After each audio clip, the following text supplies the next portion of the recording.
Mga kapuso, nandito po tayo ngayon sa isa sa mga dormitory dito sa Quezon City Jail, male dormitory. No? At ito po ay may lawak na 48 square meters.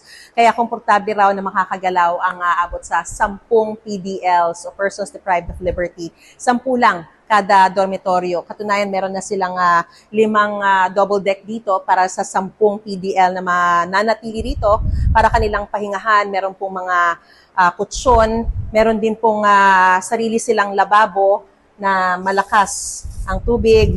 Meron po ritong inidoro na may flush, may shower, may electric fans or ceiling fans. Wala pong aircon dito. At ang sinasabi sa atin ni Secretary John Vic Remulla ay nais nila ipakita yung kahandaan ng BJMP na tumanggap ng inaasahang aabot sa mahigit o humigit kumulang 200 katao na posibleng ma-indict ng Sandigan Bayan kaugnay nga sa issue ng katiwalian o korupsyon. So dito raw ipinakikita nila na patas ang batas, mambabatas, mga opisyal ng gobyerno, mga kontraktor o kahit na sino pa na posibleng kasuhan ay dito raw nila dadalhin habang dinidinig yung kanilang kaso.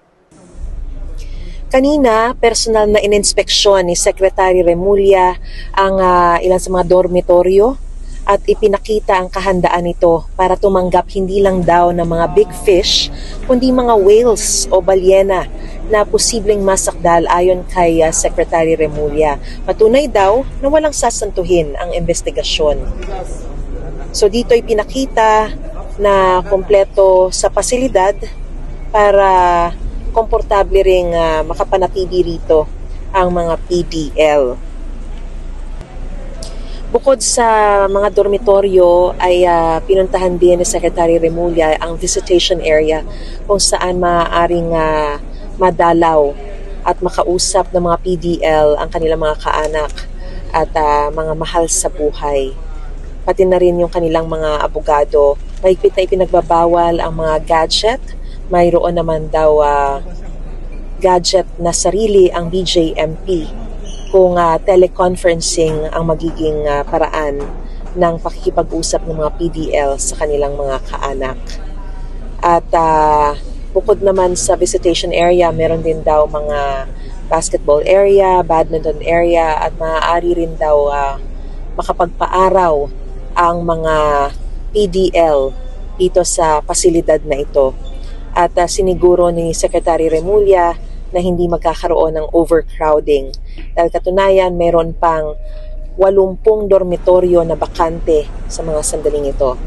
At bukod dito ay meron ding water facility kung saan purified water ang iinumin ng lahat ng mga PDL.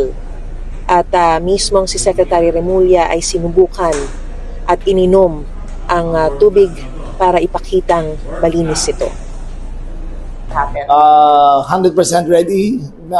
Tingin namin within the next 2 to 3 weeks. How many are we expecting? And Well, as much as 200. Okay.